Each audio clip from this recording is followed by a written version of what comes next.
Here's a question that's been bothering me since we drove the INEOS Grenadier last year. Why did a brand new company have to build the Defender that Land Rover wouldn't? I mean, think about it. INEOS literally hired the people, tooled out a factory, and created what Defender purists were screaming for.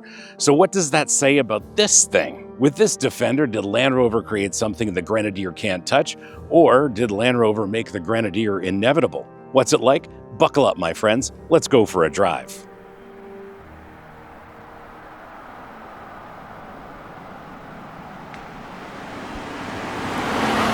I'm your host, Brian Makse, racer, lover of driving fast, fun things. And on this channel, you get reviews for drivers from drivers. After we drove the INEOS Grenadier last year, I thought I knew what people wanted out of off-road oriented SUVs in 2025. Then I spent a week revisiting this Defender, and it's completely changed my mind. And before we get into what this Defender is like to drive, let's have a look at it in a little more depth.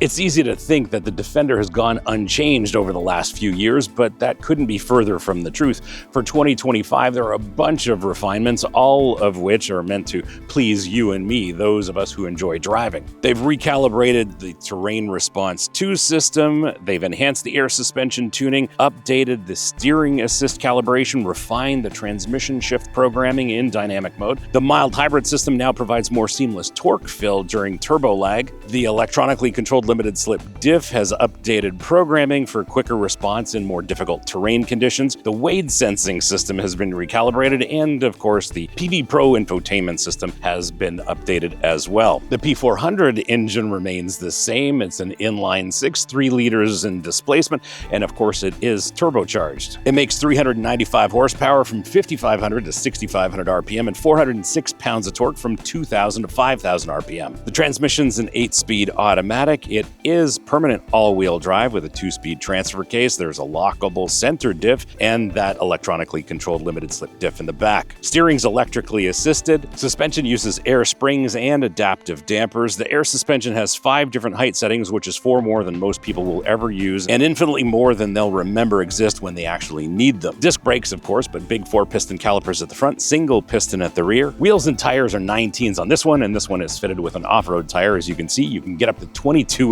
wheels on your Defender if you so desire. Towing capacity is a little over 7,700 pounds, and curb weight of this one is about 5,300 pounds. Right, well, we've established this vehicle's mechanical credentials, but the real test of any machine isn't what it can do, it's whether it continues doing it while you're not watching, much like teenagers, really. The F17 Elite isn't just recording accidents, it's documenting your complete driving story. 24-hour parking monitor, collision detection, time-lapse recording when stationary, plus that smartphone-like touch interface that makes everything accessible. That 3-inch touchscreen works exactly like your smartphone. Swipe to change camera views, pinch to zoom, tap to select files, no cryptic button combinations or buried menu systems, just intuitive operation when you need it most. Parking monitor mode uses intelligent image algorithms for true scene color reproduction. That does require the hardware kit, and it offers 24-hour protection including collision detection and automatic recording activation. Storage can scale up to 512 gigabytes with 128 gigs included. And that's enough for 3-camera continuous recording for up to 4 hours at full resolution, as well as days and days of parking monitor coverage. And perfect timing as Redtiger's anniversary celebration launches now. They've built their reputation as the #1 dash cam brand on Amazon, and this anniversary celebration showcases exactly why. This is your last chance to enter our giveaway of a Redtiger F17 Elite system, including the hardwire kit. Just visit the link on the screen, or it's in the description below for your chance to win. If you'd like to buy your own Redtiger F17 Elite dash cam system, well, visit the Redtiger website, use the promo code F17ECAM for a special discount during Redtiger's anniversary celebration. This dash cam is proof that sometimes technology does what it claims to on the box. Now, about modern infotainment systems, let's get back to our regularly scheduled episode.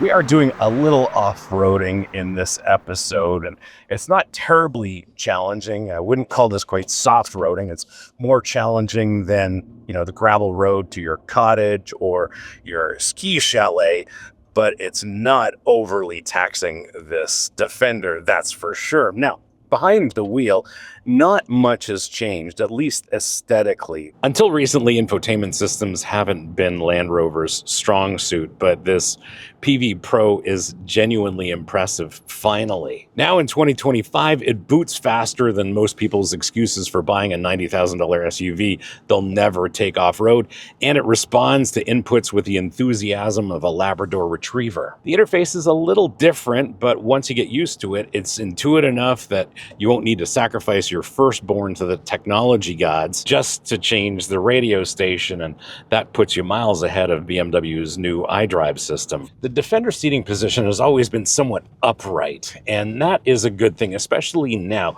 I'm in my ideal seating position, and once you're here, the visibility makes you feel like a benevolent dictator surveying your automotive kingdom. The seat adjusts in 18 different ways, which is 17 more than most people's ability to parallel park this thing. Love these seats. They're comfortable, supportive, they're heated and cooled, of course.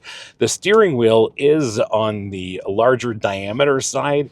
It's a bit unusual in context of modern vehicles, but it works here in the Defender because we can indeed go off-roading. On the road, I definitely prefer a smaller diameter wheel.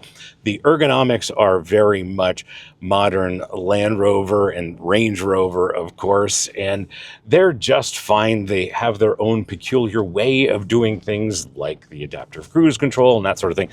It's really not difficult to get used to. It's just a little bit different, especially if you're coming from another brand. The instrument cluster is digital and it's crystal clear in any lighting conditions. I can see exactly what I need to see. There's no odd reflections. There is a heads-up display here as well, if you so desire. And then, as I mentioned, there are some off-road cameras. You basically have 360 degrees of view with these cameras, whether it's parking, whether it's off-roading. Speaking of visibility, this does have the digital rear view camera, and I love these things because with the camera lens out there, it can provide a wider field of view, and then combined with your outboard mirrors, blind spots don't exist. I do have to mention, it is not the Defender that's rattling. I have a couple of tripods and a bunch of equipment in the back. That's definitely what's rattling around back there. Speaking of storage, this has the box on the side of it, and it's opened with a key, and the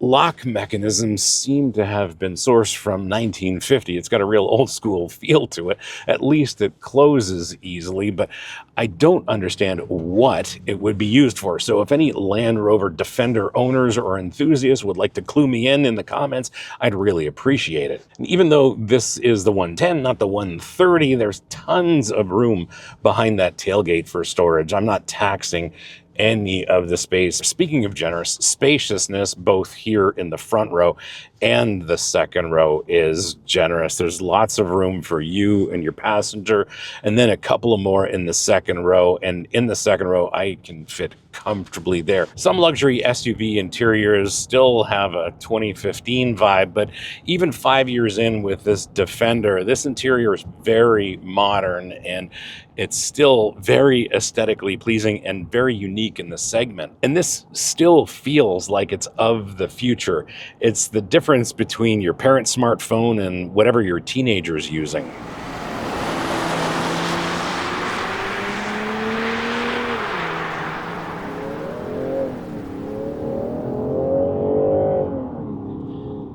Best thing about this engine is how it delivers power and torque.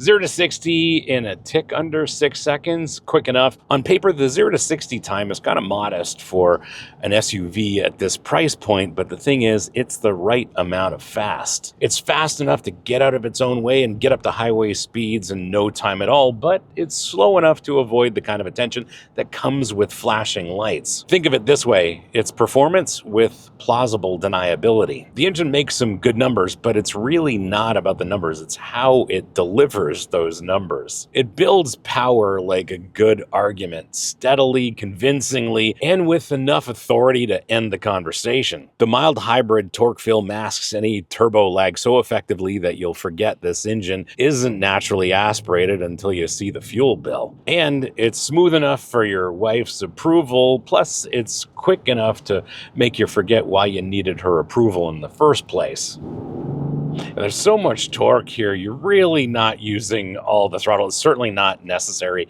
to get up to speed anywhere you're going. And sure, the Dodge Durango Hellcat is faster, it's cheaper, but it is American, which means it'll brake in exciting new ways that the Europeans haven't even invented yet. The transmission, 8-speed automatic, they say they've refined it a little bit better for 2025, and I have no complaints. It works great. Have been using it in the manual mode, which is only available through the shifter. There are no shift paddles on the back of the steering wheel, but it works just fine. In this Defender's configuration with this tire and then with the all-wheel drive system and its capabilities, traction is just not a concern. As well, there's that electronically controlled limited slip diff in the back.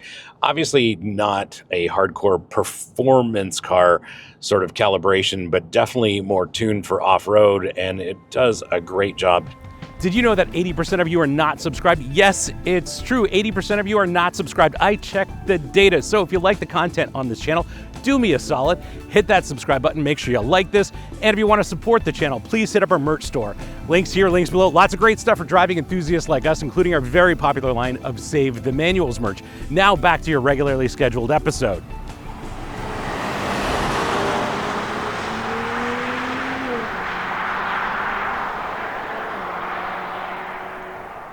The thing with this Defender off-road and its off-road capabilities and all of its systems, it basically makes off-roading a no-brainer. A couple of buttons, and this thing is providing you all the ground clearance and all the traction you could ever want. Yes, there are some different drive modes for off-roading, but the fact of the matter is it is so easy and intuitive to use. You'd never have to worry about driving off-road or in deep snow, whatever the case is.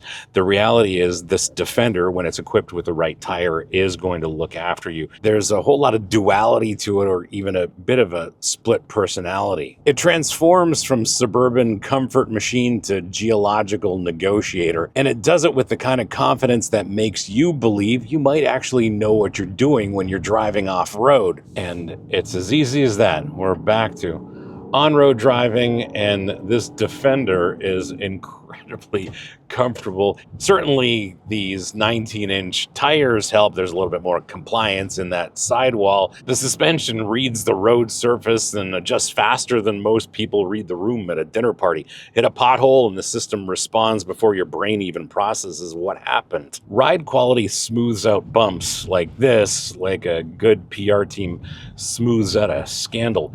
You know something happened, but the details are pleasantly vague. Yes, there's a little bit of body roll in the corners, as you'd expect. This is a tall SUV with a high center of gravity, so it does roll in the corners a little bit. Still, body and wheel movement is very well controlled with these dampers. They've calibrated them exceptionally well, and they work great here. And here's a corner, and we turn in. We're taking it at a modest speed, and yeah, there's a little bit of body roll, but the steering is direct. It's very clear. Unlike some of those more performance-oriented SUVs, steering inputs here are more like suggestions instead of commands. It's more like politely asking instead of demanding, which actually suits the Defender's more diplomatic approach to vehicle dynamics. Brakes are strong, they're powerful, and I've got a decent amount of control and feel through that brake pedal as well.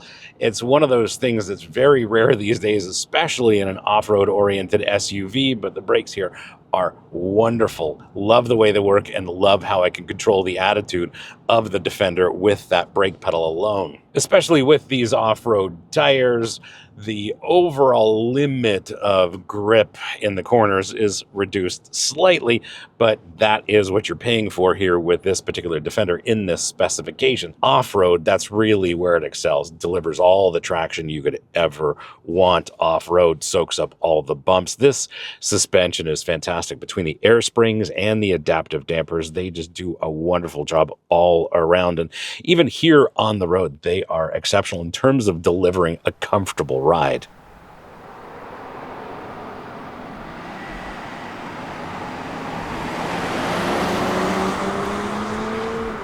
How do you spec yours? Well, with Land Rover, there are plenty of considerations. What you are looking at is a 2025 Land Rover Defender 110 P400 X-Dynamic SE, finished in Gondwana stone paint with the matte protective film and ebony leather interior. Base prices start at $72,100 US or $87,500 Canadian, which are reasonable until you realize that's before you add anything that makes it actually desirable. Speaking of desirable, to get to this specification requires a long list of options, a list that's even too long to discuss on this show. The most spendy option is the $5,000 matte protective film for this Gondwana stone paint. Add in the off-road pack, the advanced off-road pack, air suspension pack, heads-up display, clear sight, interior rear-view mirror, cold climate, and the list goes on. We end up with a total option cost of an economy car, about $17,000 in the US or $18,000 in Canada, for total as-tested prices of $89,135 in the US or $105,610 in Canada, and these prices are before freight, taxes, fees, etc. And here's the thing about the Defender. It seems expensive until you compare it to the competition, and then it seems, well, still expensive, but at least consistently expensive. A similarly equipped BMW X5 or Mercedes GLE will cost about the same, but neither will climb a mountain or wade through a river. Of course, neither will most Defender owners, which means you're essentially paying a premium for capabilities you'll use as often as your college degree. But hey, at least those capabilities are there, quietly judging you from your garage. In terms of speccing yours, there are plenty of directions to go. This one happens to be finished in more of an off-road specification, and you can even go more extreme than this. If you want more of a street specification or an on-road specification, Land Rover will help you do that as well. It's up to you to decide, and there are a long list of options to consider, so be prepared to study before you spec your own Defender.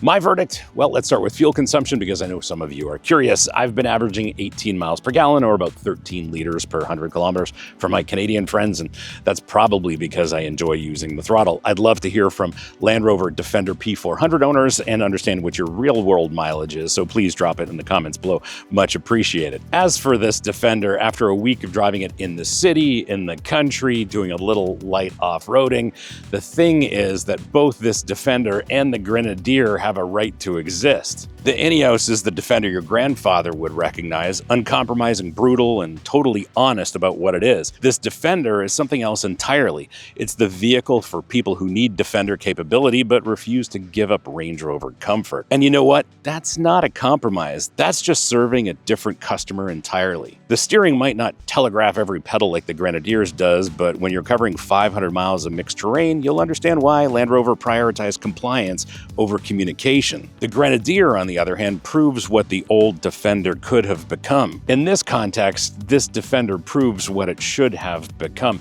Neither is wrong, they're just answering different questions.